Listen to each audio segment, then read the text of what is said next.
de, dos grupos de estudos da SBEC. Hoje é a nossa terceira apresentação, né? Nosso terceiro grupo. 2 grupos já se apresentaram. Então, vamos ouvir, né, os nossos líderes do grupo, né? O professor Henrique Cairuz e também o Paulo Martins, né? Não sei se ele estará presente, mas o grupo vai apresentar da forma que se organizou, com seus participantes, com alunos, ou da forma que achar melhor, né? Então, vamos lá, começando, né? Sejam Bem, bem-vindos. em primeiro lugar, Ana, obrigado por você ter me convidado, e não a mim, né, mas ao grupo, e eu só estou aqui representando o grupo. O Paulo Martins, ele, como você deve saber, ele está em campanha política para a direção da FEFELESH. Ele está justamente neste momento num debate de campanha, e uma campanha bonita que ele está fazendo, e eu espero que ele é candidato único, mas isso também não é uma garantia Ele tem que de vencer ele sucesso. mesmo. O fato dele não ter concorrente não significa que ele não tenha opositor. Então, eu espero que ele, o mais rapidamente possível, assuma essa direção, e vai ser bom para todos nós que termos um professor da nossa área, da área de clássicas, de estudos clássicos, com tanta familiaridade com história antiga e também com, evidentemente, letras clássicas, que é a origem dele, está à frente da FEFELESH, que, até onde eu sei, é a maior unidade de humanidades do Brasil. Eu digo unidade universitária. Bom, tem muitas universidades inteiras no Brasil que não tem o tamanho da FEFELESH, que é uma faculdade, em termos de número de professores e alunos. Bom, dito isso, e dadas as escusas pela ausência do professor Paulo, que é uma ausência completamente justificável e compreensível, e até eu diria que no sentido mais amplo benfazeja, não para a minha fala, mas para o contexto mais geral, eu vou dar uma boa notícia a vocês, é que eu vou falar pouco. E não vou falar, isso é muito bom, né? Porque o bom orador é aquele que fala pouco. E não vou falar sobre o meu grupo especificamente, quer dizer, claro, também, mas meu tema não é esse, desde o primeiro momento o meu tema não era esse. O meu tema é justamente a ideia do grupo de pesquisa. Então eu queria fazer um breve relato de como surgiu essa ideia dos grupos de pesquisa e os tipos de grupo de pesquisa que nós temos, e como cada um, na medida do possível, da medida que eu saiba, foi aparecendo dentro do cenário dos estudos clássicos. É claro que eu estou me referindo, quero lembrar vocês, nós estamos aqui na SBEC, nós estamos me referindo aos estudos clássicos. Bom, ficando claro o que eu quero dizer, o tema da minha fala, e é claro, eu vou exemplificar isso tudo com um grupo que eu faço parte por uma razão muito simples, porque é o grupo que eu melhor conheço, porque afinal de contas eu faço parte dele, mas eu não faço parte só dele, isso é uma outra questão também que eu quero tratar. Bom, não minha, mas das pessoas que fazem parte de vários grupos. Então, eu quero começar dizendo que o meu grupo foi criado dentro de uma segunda onda de criação de grupos de estudo em estudos clássicos. A primeira onda de criação dos estudos clássicos é uma onda que veio para criar ambiente e espaço institucional para orientações. Essa é a grande primeira onda. Nós tivemos uma onda bastante grande disso, eu conheci vários grupos, no Rio de Janeiro nós tivemos vários grupos que foram criados nessa primeira onda. Eu posso citar no Rio de Janeiro, para não ficar distante de mim mesmo, né, e para eu falar com mais tranquilidade e conhecimento de causa, 2 grupos que vi nascer lá do espermatozoide, lá do óvulo, né, não foi antes, assim, antes da concepção, que foi o grupo de História Antiga, o tal do LIA, né, Laboratório de História Antiga do Rio de Janeiro, da UFRJ, e o grupo CIA, que era um grupo originalmente dedicado aos estudos aristotélicos, porque, como eu já disse, esses grupos foram criados para para viabilizarem espaços de orientação com tranquilidade institucional. Eram verdadeiros oásis institucionais. Dentro da instituição você tinha uma sala, um espaço físico, né, às vezes mínimo. O do CIA, coitado, era um espaço tão mínimo, que eu não sei nem quanto. Hoje eu passo por ali e fico assim, meu Deus do céu, como é que isso nasceu aqui?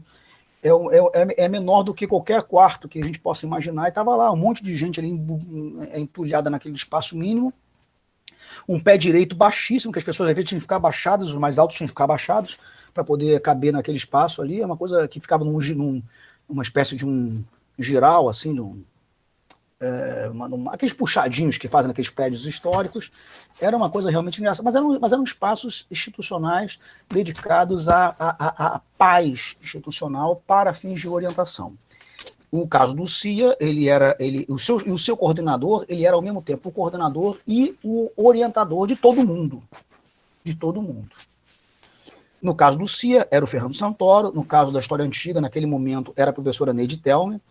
E a gente tinha esses dois espaços aí na história. Eu tô me restringindo aos estudos clássicos, tá? Eu poderia falar de outras áreas até que eu conheço alguma coisa, mas não quero sair do nosso trilho aqui. Então, acompanhei esses grupos, o nascedouro desses grupos. E, com o passar dos anos, eu fui me envolvendo com a parte institucional por outras vias, dentro das letras clássicas, fui me envolvendo com a parte institucional da estrutura da universitária em torno da pesquisa, e aí fui aprendendo que a pesquisa se dava na pós-graduação, e que pós-graduação é sinônimo de pesquisa. E quando eu falo pós-graduação, naturalmente, eu estou falando estrito senso. E mesmo a pesquisa, naquele momento, veja bem, as coisas mudaram um pouquinho, eu digo um pouquinho mesmo, que basicamente são mesmo, mas mudaram um pouco, mas naquele momento, isso era tão forte, que mesmo os alunos de iniciação científica, que tinham bolsa de PIBIC, ou qualquer dessas bolsas de iniciação científica das FAPES, eles eram considerados pela CAPES como membros, alunos de graduação, eu estou dizendo, como membros do programa de pós-graduação, membros graduandos do programa de pós-graduação. Era assim que a CAPES considerava naquele momento. Por quê? Porque pós-graduação era pesquisa, e pesquisa era pós-graduação. Mas eu fui nessa, eu embarquei nessa, eu fui acreditando nessa. E então, naquele momento, eu fiquei pensando, se nós temos esse espaço institucional, que é o programa de pós-graduação para fazer pesquisa, para que a gente quer um laboratório de pesquisa? Parece uma coisa redundante ou replicante desse esquema que já está oficializado e canonizado pelas instituições, não só dentro da universidade, mas como também fora dela, no Ministério da Educação. Então, foi aí que eu comecei a notar que, paulatinamente, os programas que foram, naquele momento, não naquele momento, perdão, mas um pouquinho antes, receberam inclusive o nome de programa, porque não tinha o nome. A Eliana, que está aqui me vendo, eu estou vendo a carinha dela aqui, a minha colega Eliana, ela, por exemplo, quando ela fez o mestrado dela lá com a gente, ela não fez num programa, ela não chamava programa, chamava curso de pós-graduação em estudos clássicos, não é, Eliana? Nem tinha esse nome de programa, veio posteriormente, justamente para dar essa impressão de uma consistência institucional e de uma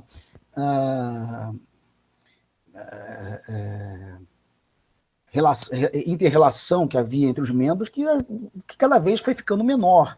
Por quê? Nas instituições todas, eu volto a repetir, estou falando da nossa área especificamente, nas instituições todas, as pessoas foram se doutorando, os professores que não tinham doutorado, eu mesmo entrei na universidade sem doutorado, e acredito que a Ana Maria também entrou sem doutorado na universidade, né? A Tatiana também entrou, os meus colegas todos, até a Bia, que entrou mais recentemente, também entrou sem doutorado, nós nos doutoramos já professores da universidade, nós entramos como professores assistentes, com mestrado, porém sem doutorado. Então, na medida que nós íamos nos doutorando, nós eventualmente ascendíamos a pós-graduação, e a pós-graduação ia então repetindo as estruturas e, evidentemente, os vícios do departamento, e ia se burocratizando, ia se tornando cada vez menos afeita e menos relacionada à prática cotidiana da pesquisa. E eu fui percebendo isso e fui notando que nós tendíamos. Veja bem, isso é o que eu pensava. Eu até escrevi um artigo na ocasião sobre isso, está publicado esse artigo. Eu escrevi um artigo defendendo essa tese. Nós tendíamos a uma reprodução mera e simples do departamento nos programas de pós-graduação. E era preciso que nós preservássemos espaços de pesquisa. Então, aí vem a segunda leva. Aí, nessa segunda leva, eu reivindico um certo protagonismo, não da primeira leva, mas da segunda leva, a segunda leva dos laboratórios de pesquisa, que são aqueles laboratórios que procuravam retomar os espaços de pesquisa que iam sendo perdidos dentro dos programas de pós-graduação à medida que eles iam se departamentalizando e deixando de ser um espaço eleito de pesquisa e de discussões de pesquisa. Tentei, durante muito tempo, antes de fazer isso, tentei fazer com que o programa fosse uma coisa não departamental. Tentei muito isso. Eu tentei muito, mas eu percebi que isso era vão, isso não, assim, a realidade não era mais essa. Eu podia bater em todo mundo, menos na realidade. A realidade não era mais essa. Nós tínhamos uma outra realidade. As pessoas dificilmente iam entender que eram as mesmas pessoas, eram as mesmas caras, eram as mesmas roupas, eram os mesmos alimentos, mas era outra coisa. Ali não era o departamento. Eu fui começando a entender que isso não era possível. E aí, então, eu pensei, a pesquisa precisa continuar, e precisa de ambiente para continuar, ambiente de debate, de discussão. E esse ambiente vai ser muito bom porque nós podemos especializar os alvos da pesquisa. E paralelamente a isso, eu fui observando que em estudos clássicos nós tínhamos um grande descompasso entre história e letras clássicas. E é um descompasso que me interessava muitíssimo porque eu não via isso ruim, eu via isso como uma coisa boa porque achava que um tinha potencial complementar em relação ao outro. Não quer dizer que seja o complemento do outro, mas tinha potencial complementar em relação ao outro. Eu achava que a história antiga, e a história em geral, poderia responder a uma enorme demanda e carência de preceitos e conceitos teóricos que as letras clássicas enfrentava, e as quais ela tinha que enfrentar para arrancar suas raízes do século XIX. Ao passo que a história tinha um desejo, não sei se uma carência, porque eu não sou historiador, não quero entrar na seara areia, mas tinha um desejo expresso, claro, de aceder a uma erudição que as letras clássicas tinham a oferecer. Então, esse entrecruzamento de uma erudição, de um conteúdo com uma teoria e, por conseguinte, uma metodologia oriunda dessa teoria, daria uma liga interessante. Isso aí, tudo que eu estou falando para vocês, é paralelo a essas outras observações institucionais. Eu pensei num momento que, eu observando na época, precisamente em 2006, eu observando como coordenador do programa de pós-graduação em letras clássicas, a realidade do programa, observei que o programa se dividia em dois. E, por acaso, na época, tinha 2 professores titulares. Na época, o professor titular era uma coisa que era um misto de mérito acadêmico com mérito político. Vocês sabem que a coisa... Isso mudou depois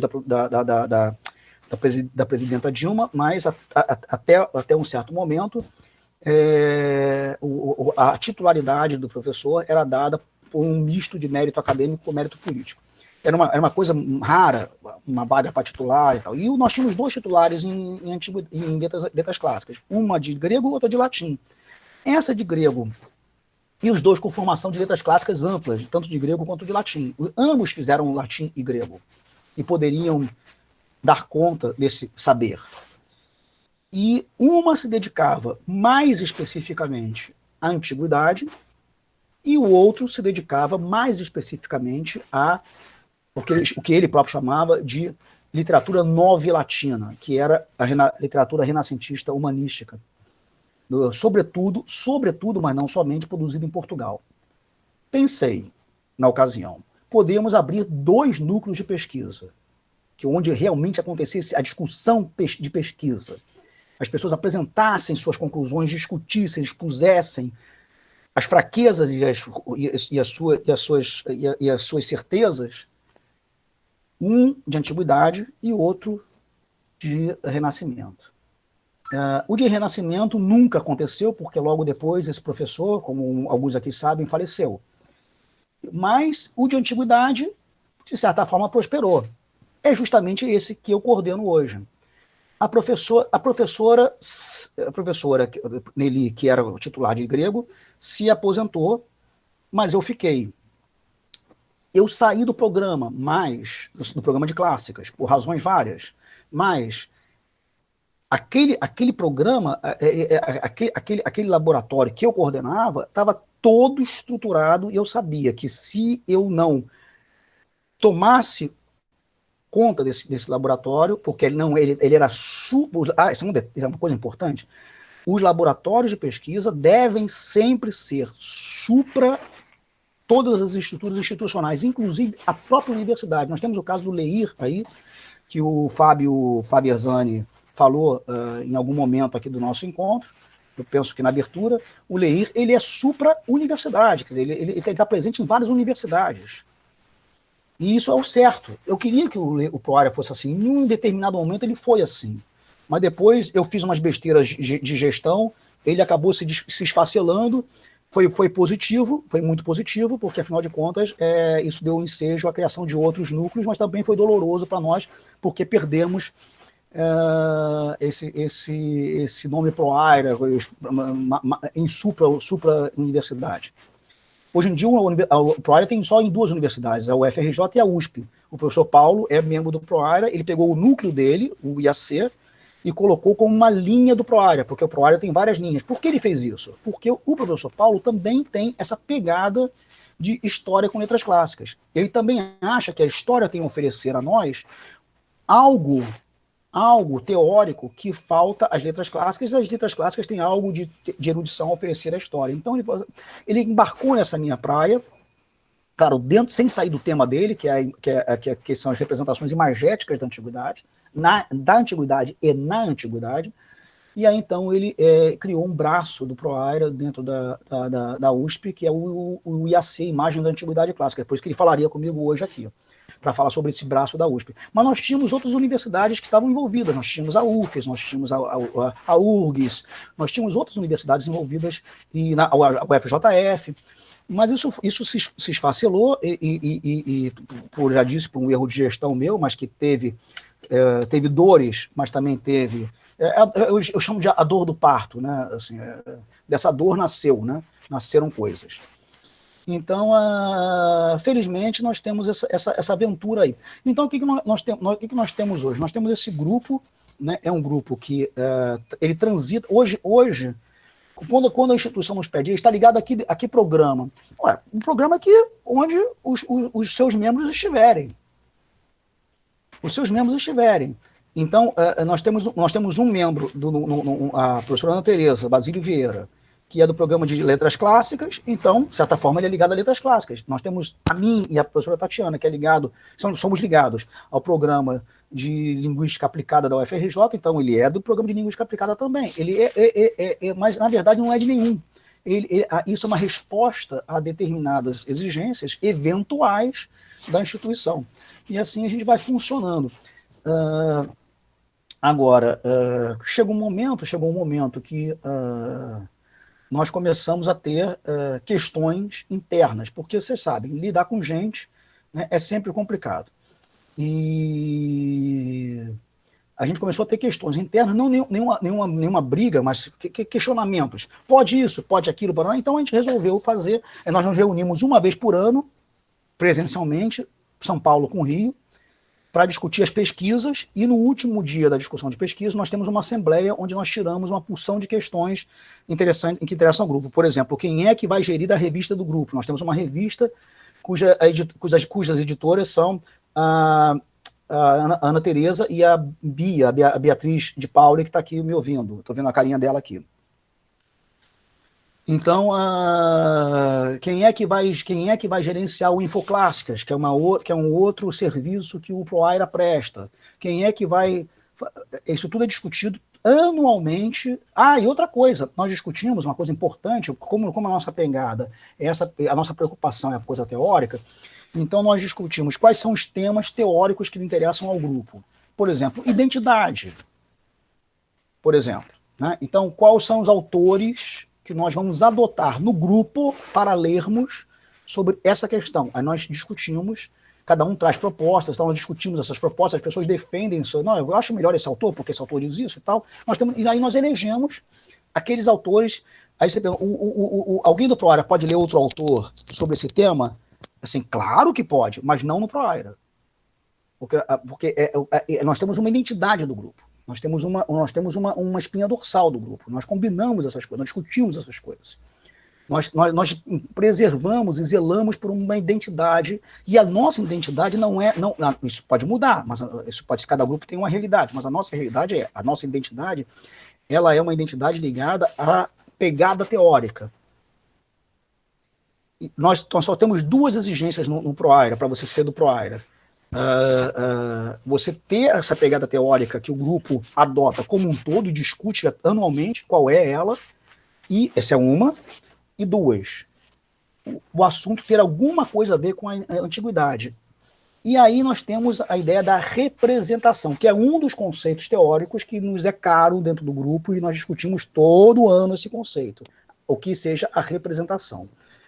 No primeiro momento, o professor Anderson Zalewski Vargas, que é professor de História da URGS, questionou esse conceito de representação, a gente quase muda o nome. Mas aí então teve a discussão, defesas e tal, aquela coisa saudável da discussão acadêmica mesmo, até que preservou-se o nome representação, e mais tarde apareceu até um outro grupo com o nome também de representações da antiguidade, quer dizer, o nome foi vitorioso, e não só foi vitorioso, como foi frutuoso. Um outro grupo também adotou esse mesmo nome, o que eu achei um sinal de acerto para a gente. Então, foi assim que o Proaira foi criado, e assim que ele se sustenta. Nós temos essa reunião anual, e toda semana nós temos uma reunião em cada núcleo, no São Paulo ou no Rio de Janeiro, onde nós discutimos um texto teórico relacionado àqueles conceitos que estão arrolados na reunião anual. Nós não saímos do trilho.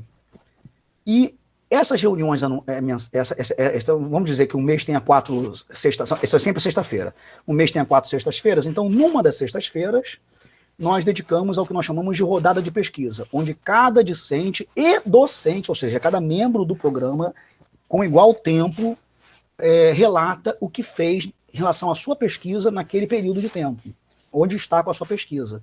E aí nós todos fazemos um controle do andamento dos trabalhos, das pesquisas e tudo mais.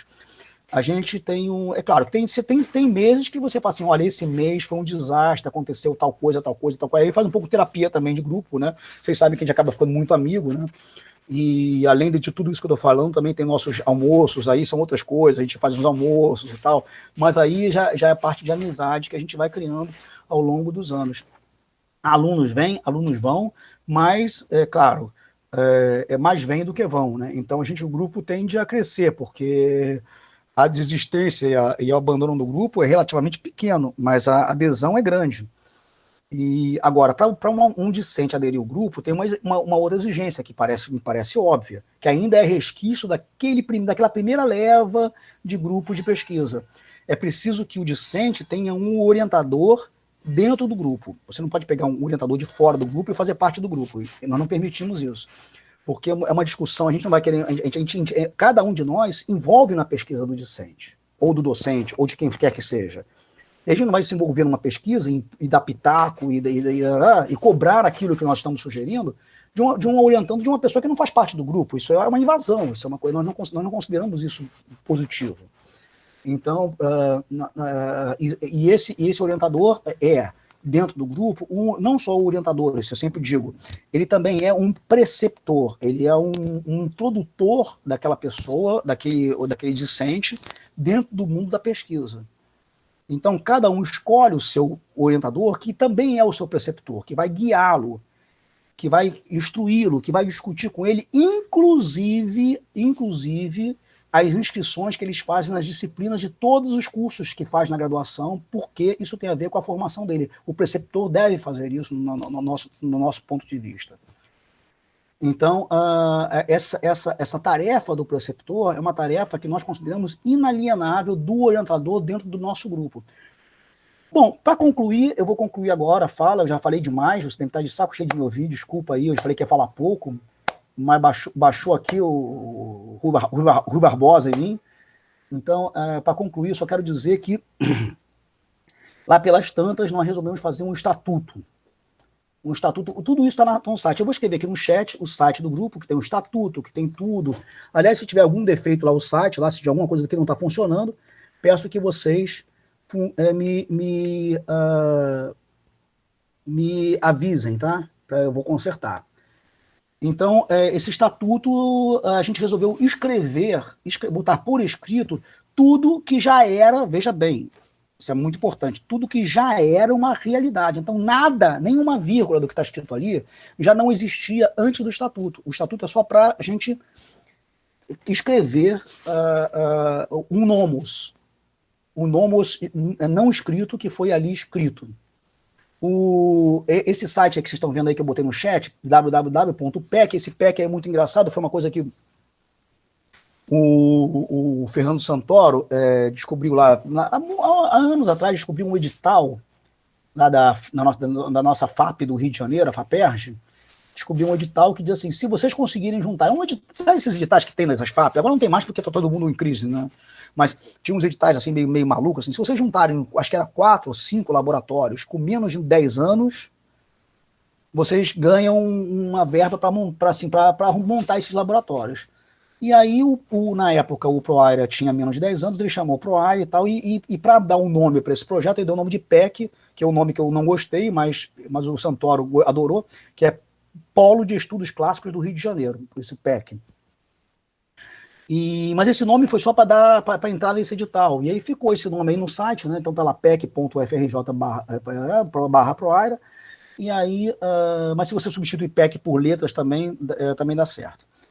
O ProAira teve, durante algum momento, por razões óbvias, muitos historiadores. Nós tivemos grandes historiadores dos quais nós nos orgulhamos muito, como o professor Anderson Zalewski, sobre o qual eu já falei aqui, como a professora Juliana Bastos Marques, da Unirio, que também é sócia da SBEC, foi a última anfitriã desse encontro que nós estamos fazendo aqui. E todos são historiadores que frequentaram ali o ProAira e que deram um excelente suporte teórico ao nosso grupo. Bom, eu acho que é isso que eu tinha para dizer, eu estou aberto a questões, a questionamentos. Talvez eu tenha falado um pouco menos do IAC do Paulo, da USP, mas se vocês quiserem perguntar e eu souber responder naturalmente, eu respondo, porque também participei desde o começo do IAC, mas a USP eu inclusive, era um dos... Na época eu estava na USP, né, eu passei 6 anos lá, na época eu era um dos líderes desse IAC, mas aí a USP me cansou com aquela coisa da nomenclatura burocrática dela, que a gente não está acostumado na UFRJ. A UFRJ tudo pode tudo.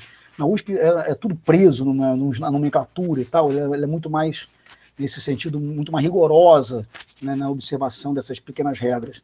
E aí aquilo foi, eu que todo mundo está acostumado com a saudável bagunça da UFRJ, não consegui me acostumar com a saudável arrumação da USP. É isso, eu estou às ordens aí. Ana Maria, obrigado mais uma vez, se alguém quiser perguntar alguma coisa. Tem a Bia aí também, tem a Tatiana, né, que fazem parte do grupo. Eu estou falando essas duas porque eu estou, não sei se a Ana Tereza está aí, porque eu não estou vendo a cara de todo mundo, as carinhas aí na tela, mas eu estou vendo da Bia e da Tatiana. Se alguém mais tiver do ProAira e quiser completar com alguma coisa... A Ana Tereza está aí. Opa, desculpa, Aninha, eu não vi você, porque você não aparece aqui para mim na minha tela. Desculpa. Obrigado por ter vindo ouvir sobre o nosso grupo. Então, então tá. Se elas quiserem falar mais alguma coisa, a palavra está com elas. E depois, Ana, se você quiser encerrar e vocês perguntarem, fique à vontade. É isso. Tá bem. Acho bom vocês, né, se apresentarem aí, se alguns mais quiserem falar do grupo. Obrigado, Henrique. Depois a gente abre para discussão, a não ser que vocês já queiram discutir. Podem até apresentar, né, se apresentar discutindo, né, Bia e Tatiana. Eu gostaria que a Bia e a Tatiana falassem sobre a revista do grupo, Isso, né, e as outras produções que são do grupo, a Bia da revista e a Tatiana dos eventos e tal, para a gente mostrar que o grupo, além de servir a si mesmo e a produção que ele mesmo produz, ele também serve, ele tem um serviço comunitário aí, que é o serviço do Infoclássicas, é o serviço da revista, é o serviço dos eventos, e uma série de outros aí que elas podem falar melhor do que eu, até porque elas estão mais à frente disso do que eu.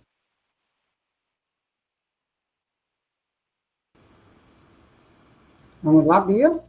Eu começo? Aí, pode começar. Tá. Com o microfone aberto, pode falar. Tá. Então, bom, boa tarde a todos. Eu vou falar, então, um pouquinho da Codex. Acho que, não sei se eu consigo colocar aqui. Então, essa é a revista, Codex, revista de estudos clássicos, né, que é ligada ao ProAira. E aí a gente tem aqui o número atual, é uma revista que ela existe, vou mostrar aqui para vocês. Ela foi fundada em 2009, né, aqui. E aí portanto, ela tem 2 anos a mais do que o próprio ProAira. E é importante dizer, ela foi fundada como uma revista... 2 anos a menos, desculpa, Bia, 2 anos a menos, eu não sei nem fazer conta. Recente, né? Então, se você abrir, por exemplo, um número aqui, vocês vão ver que, tá vendo? Revista Discente de Estudos Clássicos, né? E que foi uma revista que teve... ela teve 1, 2, 3, 4, 5 números, né? Foram cinco números que foram publicados, né? Como revista Discente, né?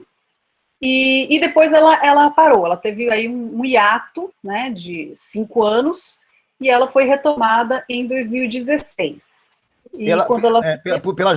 Pelas atuais editoras. Desculpa te interromper, Bia, mas que você não faz propaganda de si mesma. Então, pelas atuais editoras, que são a professora Ana Tereza e a professora Beatriz de Pauli. Mas eu quero só falar uma coisinha, Bia, que é interessante, é o seguinte, esse nome Codex, quem deu esse nome Codex nunca foi do ProAira, foi o professor João Ângelo Oliva Neto, que deu esse nome Codex.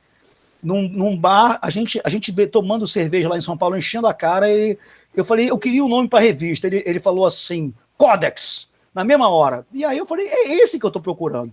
E aí o nome, desde então, ficou Codex. Eu também queria falar só uma palavrinha sobre o início da revista. Posso? Isso, Tatiana. Fala.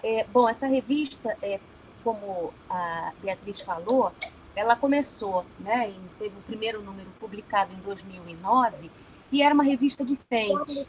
Os primeiros editores dessa revista foram a professora, hoje professora, Julieta Alcina, e o professor Rafael Brunhara. Foram os editores do primeiro número da Codex, revista discente. E por 3 anos, 3 anos, né? Ela chegou enfim, a ser publicada como revista discente, até que se esbarrou no problema das indexações pelo fato dela ser discente. E mais do que a indexação, mesmo o reconhecimento pela CAPES. A gente não tinha reconhecimento, a revista sequer era avaliada pela CAPES pelo fato de ser uma revista discente. E aí, enfim, travou toda uma discussão e nós resolvemos manter, né, o trabalho, a publicação de discentes, desde a iniciação científica até, enfim, doutorandos, e também, mas tivemos que tirar, né, esse nome, essa especificidade que ela tinha para a produção discente e ampliar, então, para não só, enfim, alunos, né, de graduação, mestrado, mas também professores, pesquisadores. Era só isso. E aí, depois desse hiato, eu e a Ana Tereza, Ana, me ajuda aí, Ana. Eu e a Ana Tereza assumimos e nós vimos publicando. Ela é bimestral, né? Perdão, semestral, né? São 2 volumes, 2 números por ano, né? E esse foi o último número que foi lançado, né?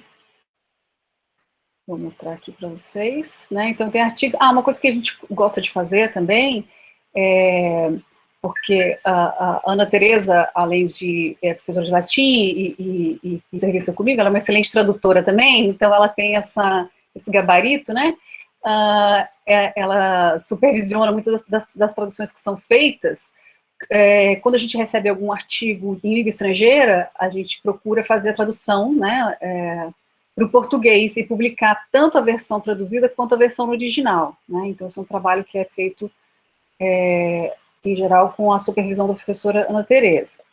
Então, aqui, por exemplo, nesse número a gente teve um dossiê, né, que é a caracterização do drama antigo, e que vai sair o número 2 também, né? Então, a gente tem, em geral, artigos, traduções, resenhas, é uma revista, né, em geral, com as sessões, são as sessões clássicas, né, comuns que se tem. Ana, você quer falar alguma coisa, completar alguma coisa que eu esqueci? Tatiana?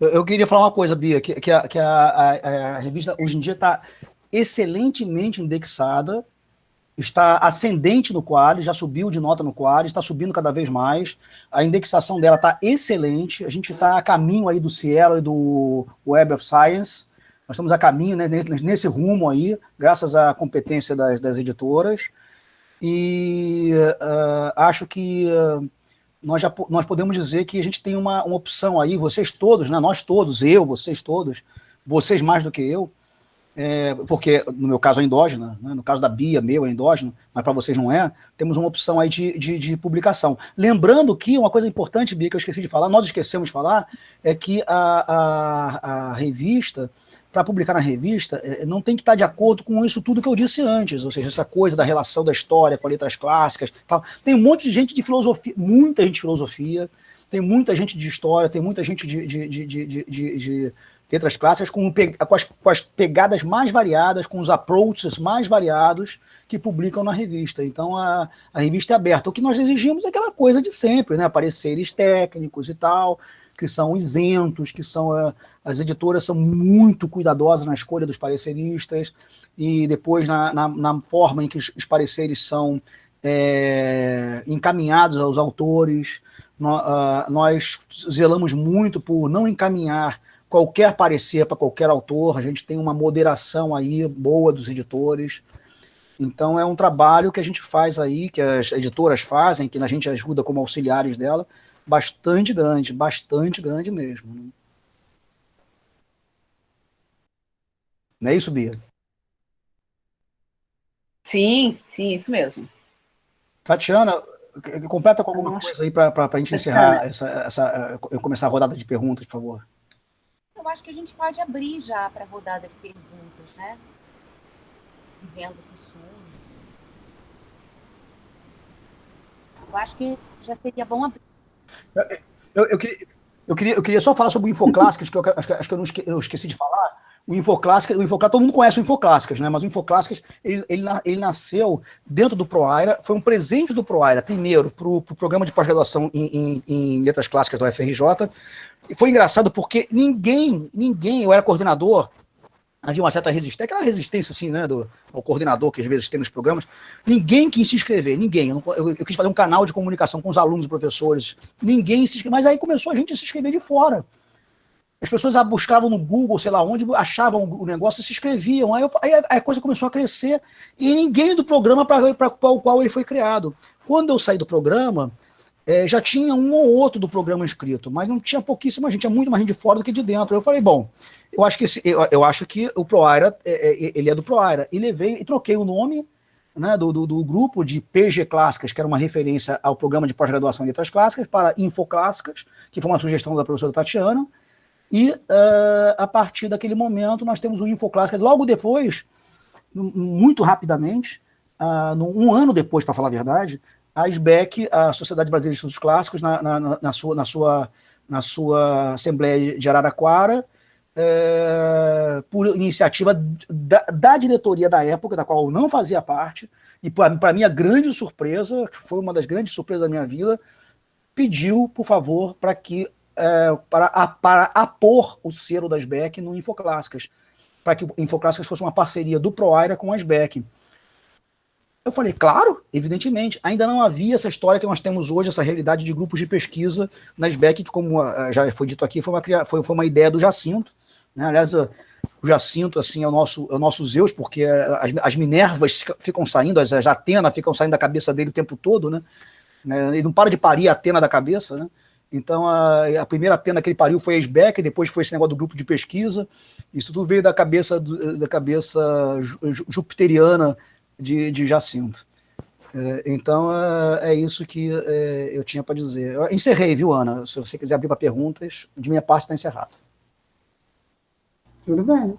Você vai responder muita coisa ainda, então não encerrou. Quem gostaria de falar, né? Vamos ver. Quiserem se inscrever ou quiserem já anunciar que vão falar, está aberta a sessão de perguntas, comentários. Vamos lá, ninguém? Daqui a pouco aparece, né? Orlando, rebata aí, você é Zeus, né? A Renata que está aqui me ouvindo, a Renata, saiba, Renata, que a UF sempre foi um lugar em que eu gostaria, que tem pessoas que eu gostaria de ter dentro do ProAira, e você é uma delas. Eu adoraria que você estivesse conosco dentro do ProAira, porque você é nossa vizinha ali, né? Acho que o que você faz em muitos pontos toca o que nós fazemos, tem a ver com o que nós fazemos, todos nós somos seus fãs, e já fica o convite aqui para você pensar nesse assunto com delicadeza, carinho e amor. Tem certeza que é comigo que você está falando? Estou até constrangida. Não sei, é a primeira vez que eu ouço esse convite, então eu não sei o que responder. Depois a gente conversa, Tatiana, Cairuz, Bia, sei lá. Agradeço de antemão já o convite. Desculpa, eu vou fechar a câmera, porque eu estou com vergonha. Tem pergunta aí no chat, né? Do Leon. Jean Henrique, como um professor faz para criar uma filial do ProAira na sua universidade? Desculpa, quem perguntou isso? Quem perguntou? Leon Denis. Leon Denis. Não faz, na verdade, o ideal, Leon... É o Leon me orientando? Sim, é o Leon se orientando. Ah, tá. Olha aqui, tá... Você já é do ProAira, cara. Você já é do ProAira. O que você está falando, rapaz? Você pirou? Agora, o que faz? Não faz. Assim, não é assim que funciona. Funciona da seguinte maneira: as pessoas que trabalham dentro desse diapasão, com essa afinidade, que é o seu caso, por exemplo, digamos que você fosse professor de uma universidade federal, sei lá, do Amazonas, sei lá de onde, e você trabalha dentro desse diapasão do que a gente trabalha, com essa relação de letras clássicas, com história, com uma passagem a partir da epistemologia pela filosofia, com tudo isso. Se você tiver essa pegada, e você, no seu caso, você tem, né? Então, assim, naturalmente, você começaria a ter orientandos lá, e você faria um grupo lá e tal, e esse grupo seria o núcleo do ProAira na universidade XYZ onde você estivesse. Não é uma filial, digamos assim, mas é um núcleo do grupo numa outra universidade a partir desse primeiro sentido de grupo de pesquisa, que é um lugar de orientação. E aí, a partir desse momento, você vai desenvolver alguma coisa que fosse... Quando você vai se afastando dos princípios e das diretrizes básicas epistemológicas do grupo, esse grupo, o outro, vai sendo naturalmente o outro grupo, como aconteceu já com a gente. Isso é natural. Ele vai virando outro grupo. E aí vai pegar outro nome, outra organização. Mas é claro que no primeiro momento a gente não quer ser um Leir, por exemplo. Eu acho o Leir maravilhoso, mas a gente não quer, não é esse o nosso objetivo, não é essa nossa, não é assim que a gente trabalha. O que a gente quer ser é em relação a outras universidades, a gente quer ser uma incubadora de grupos de pesquisa. Agora, é claro que no caso, por exemplo, de você ter um professor dentro de uma universidade, isso acontece muito, né, sobretudo as menores, de estudos clássicos, 1 ou 2 ou 3 no máximo, e aqueles 3 encontrem no ProAire um apoio, uma interlocução e tal, e querem continuar sendo do ProAire, constituindo esse grupo, esse núcleo do ProAire nas suas instituições, maravilhoso, muito bem, bravo, parabéns. O estatuto do ProAire, eu recomendo que aqueles que ficarem interessados leiam o estatuto, que ele é muito claro, ele é muito preciso. Lá inclui essa possibilidade, mas essa possibilidade ela é feita, está lá escrito como ela é feita, inclusive, por convite, é na assembleia que isso é feito, é pelo grupo que isso é feito, não é pelo líder, não é pelo coordenador, não é por mim. Eu não tenho poder para dizer, vá lá e faça um ProAire, né? Eu te ordeno um bispo do ProAire na outra. Não é assim, o grupo resolve que aquela iniciativa está de acordo consigo, com o grupo, e que, portanto, essa pessoa pode, então, fazer o seu ProAire, o seu núcleo do ProAire lá, mas com essa responsabilidade, com esse compromisso de uma vez por ano, se encontrar com todo mundo para discutir as suas pesquisas realizadas, de fato, o que está fazendo realmente, na prática, que tipo de assunto, que tipo de como, e sobretudo como está sendo pesquisado o que ele está pesquisando. Porque o nosso maior interesse não é no o que, mas no como. Isso é uma outra característica do ProAire. O que não interessa tanto quanto o como. Nós somos um grupo da teoria e da metodologia, muito mais do que do objeto. Entendeu, Leon? O Leon fez essa pergunta para me provocar, porque ele sabe tudo isso, ele é do ProAire. Não, eu quero já que ninguém quer perguntar nada, eu vou dizer o seguinte, que uma das coisas também que o ProAire foi pioneiríssimo, foi no site, a ideia da internet. E isso não veio só isso é uma coisa que eu já trouxe,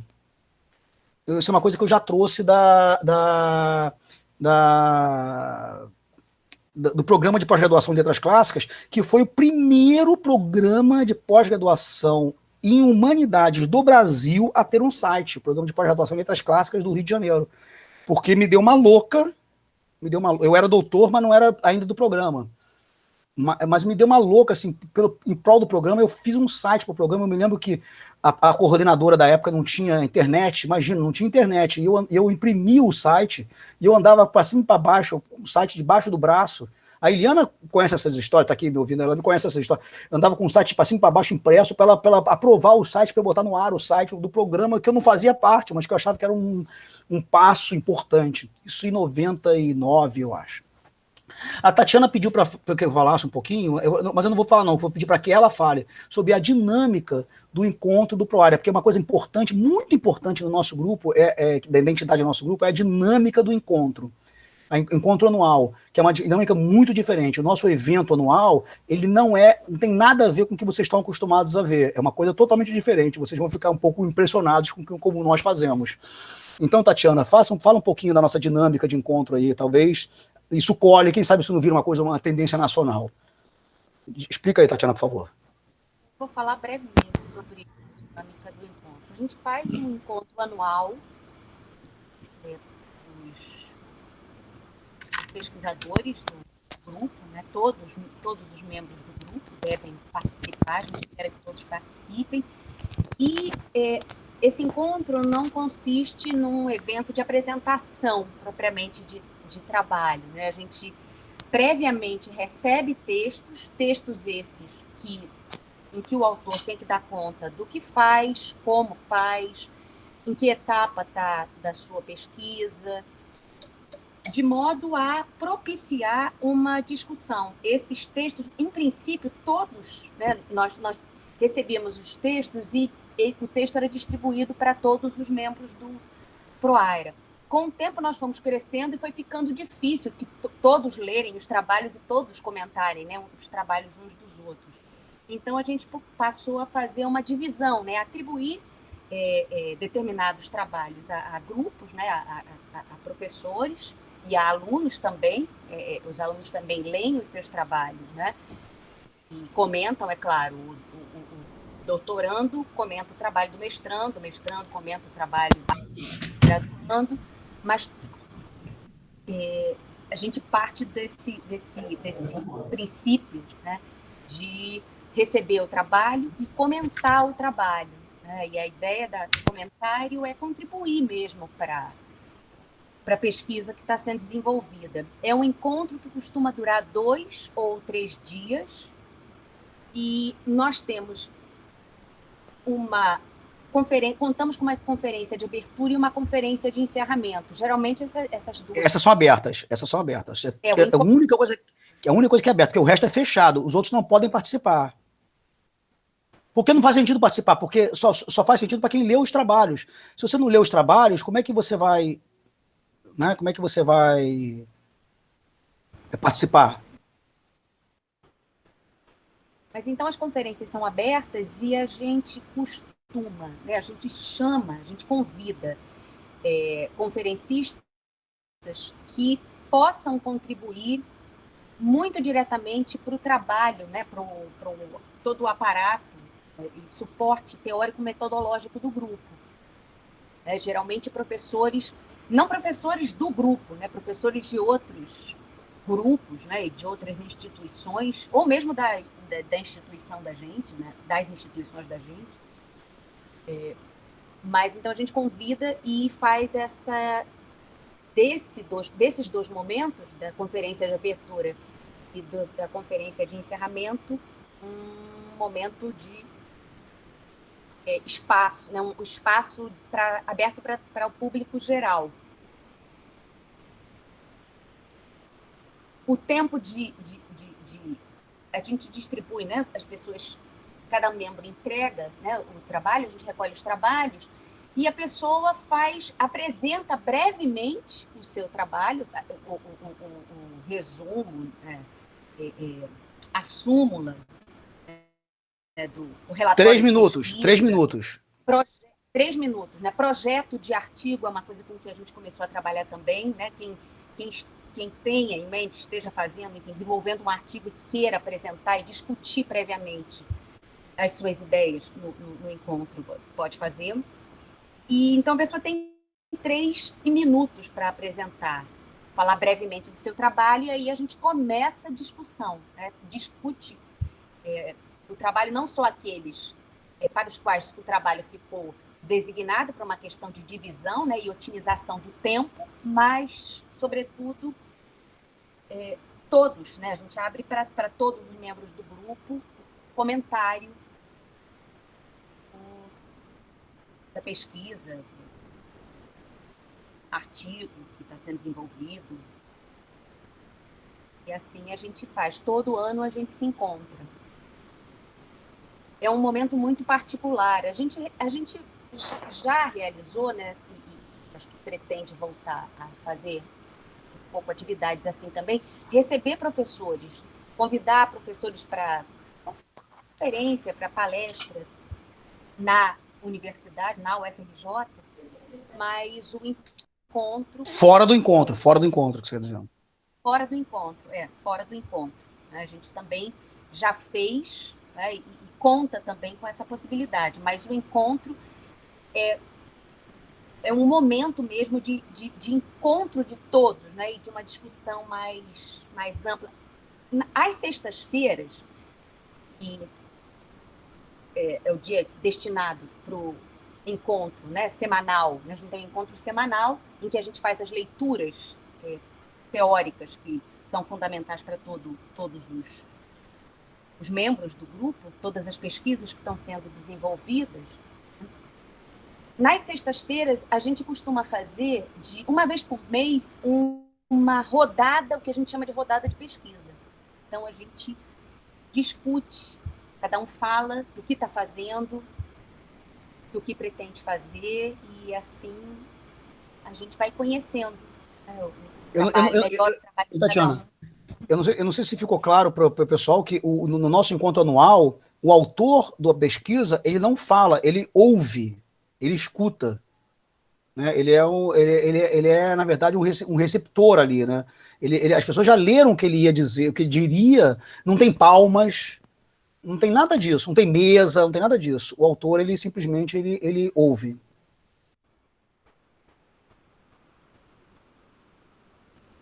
Era só isso que eu ia dizer. É isso. E eu também acho que já falei um pouco sobre isso. A gente tem na página do grupo alguns dados sobre encontros anteriores, das conferências que foram apresentadas. Quem quiser ter uma visão mais ampla do que é, de qual é a proposta do grupo, no site está tudo bem colocado, explicado lá.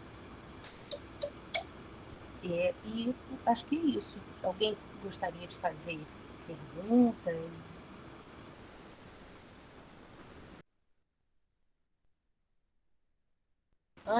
Ana, Tereza e Beatriz querem fazer alguma colocação sobre o encontro ou sobre algo outro do grupo que a gente não tenha falado, de que a gente não tenha falado aqui? Acho que falamos tudo, né? Acho que foi já... Cobrimos vários temas. Vou deixar aqui no chat o endereço da revista também, se alguém quiser dar uma olhada.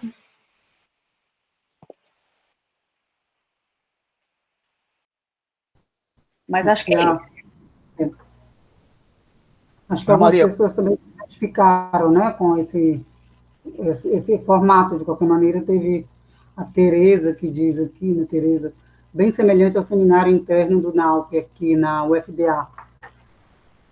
Né, Tereza? Nós aqui também temos algo parecido, mas não é assim, né? Não é fechado, nem é um encontro de pesquisa que nós fazemos de estudos clássicos também, às vezes até mais amplo, mas os pesquisadores apresentam. Só que antes, os resumos são lidos, né, pelos professores, por quem vai avaliar e comentar, mas é aberto ao público. Então, acho que tem alguns pontos que em que alguns estão se identificando. Alguém mais quer fazer algum comentário, gente? Vou fazer pergunta, né, sobre o seminário, sobre alguma coisa? Se não, para aproveitar logo e dar logo um aviso antes que o povo saia, né? Na próxima semana, dia 20, na próxima quinta é recesso, intervalo, e no dia 27, nós teremos o LEC da UF, né? A Universidade Federal Fluminense, que é o Laboratório de Estudos Clássicos. Ainda continuaremos no Rio, né?